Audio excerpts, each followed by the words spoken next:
Large, clean halls, comfortable rooms, exciting activities and classes to help you learn your place as a subject to the City Council's command. Welcome to the Night Vale Community College.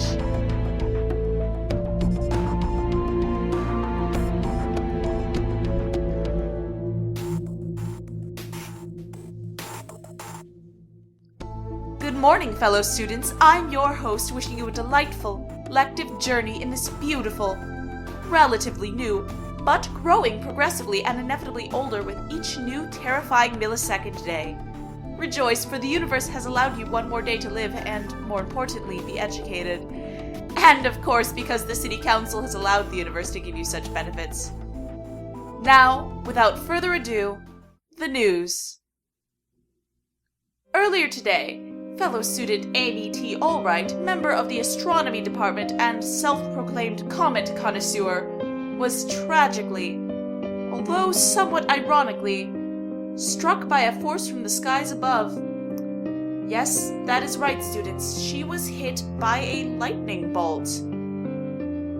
Which is ironic because she was the founder and proud member of the Currently Never Struck by a Lightning Bolt Club, one of the many highly held and respected clubs on a beautiful campus.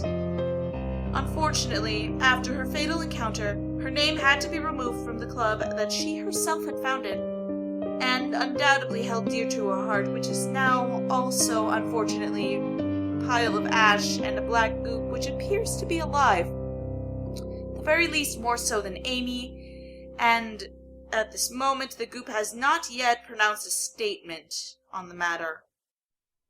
Students from the observation department have reported the presence of a black hole forming under the stairs of the Performing Arts Center. They say the interpretive dancers tried to warn them, but unfortunately 3 of them, the dancers, died trying to convey the astrological phenomena. Oh, the horror, the observation students reported, trying to describe the dancers' presentation. Their skin's not supposed to do that, and the bones, said student Brian Lewis. I could see their souls, like twisted ghosts in a blurred mirror, flying in a pattern that I did not understand, that I do not think was meant to be understood. I could see their lives passing before my eyes, then grabbing me like rough hands, every memory, every regret, every moment of hesitation or realization, every moment of their lives when time seemed to have stopped. Whether out of love or in its antithesis, I could see it all. And then I could see nothing. Indeed, student Brian removed his eyes upon seeing the dance. Despite his state, Brian had announced that he will stay with the observation department, to which he's grown very attached to. I wish you luck, blind friend, in your future observations. And now, some poetry from the poetry department. Run. Run and hide. Hide and run. Do not say I didn't warn you, or else it will become true. I should not be warning you. The Dark One's coming is inescapable. None is safe. Safety is a misconception, a lie reinforced by the fear of fear itself. Perception is a forest you can only hide. Existence is a pathway you can only run. Run. Attention. Many students have reported sights of students from Department X passing through halls, passing through walls, rummaging dorms, and damaging rooms. If possible, stay inside your dorms. If not, don't stay inside your dorm. Do not ask questions or look as if you're going to ask questions. Department X students will not harm you unless they want to. Do not make eye contact or form any sort of contact or eye-related things. You do not need to know the purposes of Department X. You do not want to know the purposes of Department X. Department X just is, and you absolutely accept that. And now, fellow students, let's take a look at Jerry. You know, The parrot in the biology department who sings every day at the same exact hour. Some say it sings according to the weather, some claim it sings due to a strong, deep, and uncontrollable love for life, for nature, and for Night Vale itself. So strong that it just has to sing it out to the skies above. While others say it does so to distract itself from the nostalgia, the solitude, and from the painful memories of being a human boy before its encounter with the biology department. Regardless of its reasons, it sings wonderfully and with astounding accuracy to the original material.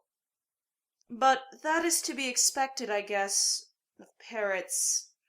Anyway, students, I leave you with Jerry the parrot.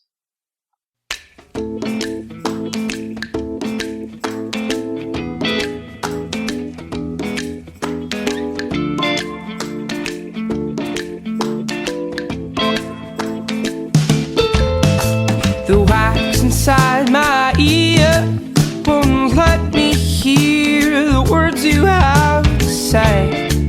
I made that up so you would go away. And every time you're near, I feel your insanity will attract me to fear, an attraction that I know isn't real. I wish I had control of my emotions. I wish I had a cure like a potion that I could ingest, but I don't. And I won't ever find one, so I'll just hold my tongue and filter out the thoughts in my brain. It drives me insane. I don't wanna feel what's in my head. It sounds pretty good till I hit the bed and actually says the entire situation, but by then I'm probably dead. Oh, oh, I wish I had control of my emotions. I wish I had a cure like a potion that I could ingest.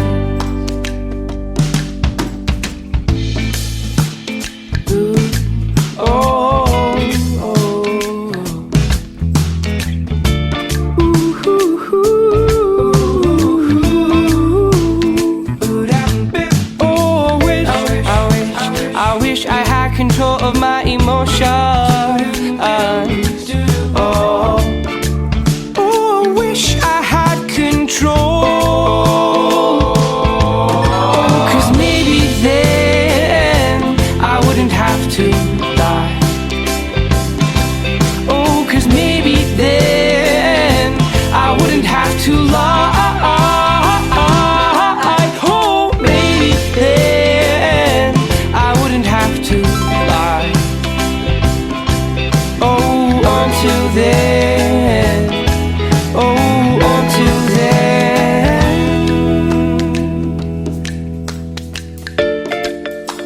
I wish I had control of my emotions.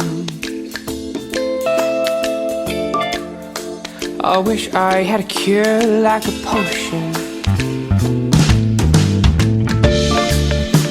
I wish I had control of my emotions. Oh yeah, I wish I had a cure like a potion that I could ingest, but I don't. No, I don't. No, I don't.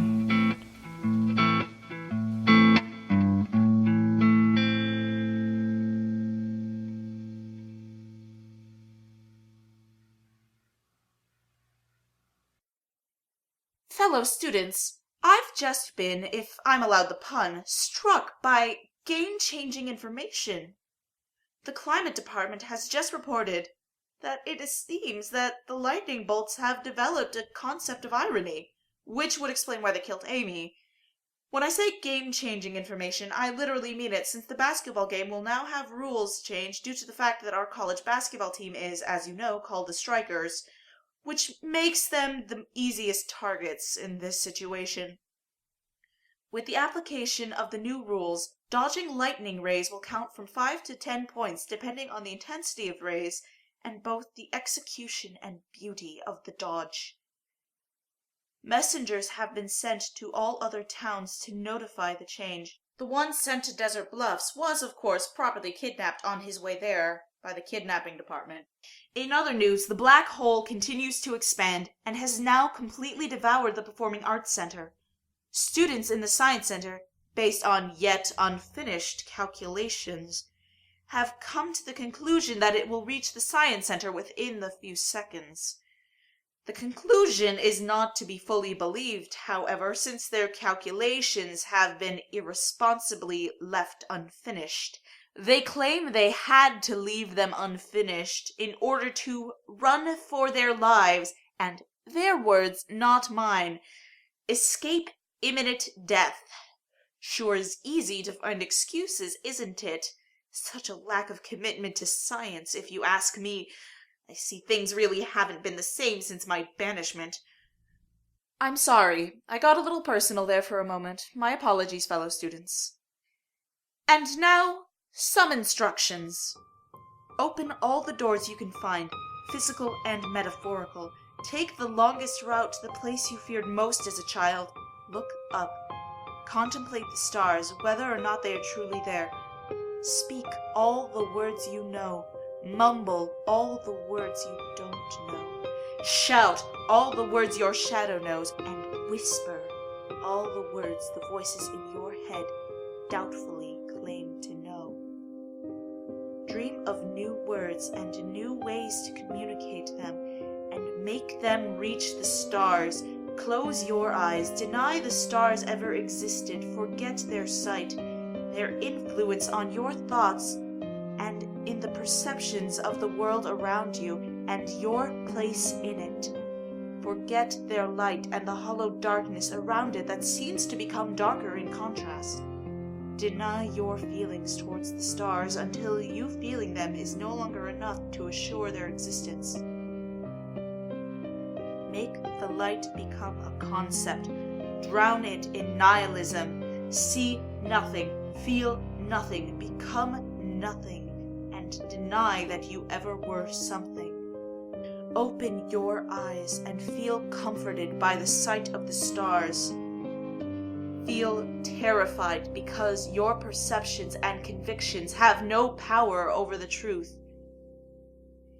Realize that you can always change your truth just by closing your eyes. Feel the moment. In that moment, the stars do not exist for you. Regardless of their activity beyond the realm of darkness you constructed, you only see what you choose to see. What some call alienation, you call power. Open your eyes and shout to the stars that you are allowing them to exist. You are allowing them to shine. Leave the stars and direct yourself to your car. Drive to Big Rico's. Eat at Big Rico's. Realize that no one does a slice like Big Rico's. No one. Oh, an important update, students. It seems everything's been taken care of and it's all safe now. It appears that Department X took the concept of irony away from the lightning bolts and threw it into the black hole.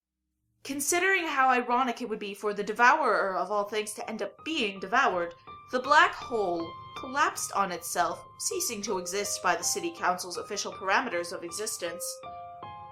Unfortunately, the Performing Arts Center met a similar fate, but let us not worry. I'm sure it is in a better place now. The lightning bolts, of course, have now resumed their ways and are once again killing people the way they should. Randomly. We thank, in the most indirect manner possible, Department X for saving us in what might have been the third black hole this week. If you count the one in the balloon factory that didn't really get here, but blocked the entryway for many students, it was pretty annoying. There was also that one at the cafeteria that caused some minor temporal displacement, but I'm not sure if that was this week or in the next week. Either way, the important thing is that we're all safe now. The school board would like to announce the new basketball rules will remain applied, though, just in case. And that is it, students. I'm afraid today's broadcast has come to an end. I am now a little less afraid. Even less now. Hold on. There. I'm no longer afraid. I've come to acceptance with this fact. I had fun, and I hope I've properly managed to share this with you. Stay tuned for David Darrell's silent soliloquy of sorrow, whose goal is to repeat his work 1,000 times. No one can tell how many times he's repeated it, though, since the soliloquy is silent. But we can admire his endearing perseverance. You teach him, Dave. And this is where I depart for the moment. Have a good day, friends. May your dreams become realities and your nightmares your new dreams. And goodbye, students. Goodbye. Thank you for listening. The Night Vale College Radio is a fan podcast written by Leo Falcow in homage to the Commonplace Books podcast. Welcome to Night Vale by Joseph Fink and Jeffrey Craner. Please support their show. The host voice is Gabriela Robles. This mysterious voice in the credits is Emily Lombardi. The opening song is The Temporal Fields by Wald Fagali. Find out more at waldfagali.com. Jerry's song was Insane Attraction by LSR Thiessen. Find out more at lsrthiessen.com. Background music by Miyuji at music.tumblr.com. If you want to know more about our podcast, follow us on Tumblr at nightvalecollege.tumblr.com. All the cool kids are doing it. Today's proverb: rumors about my death have been greatly exaggerated, quite happily celebrated. You jerks.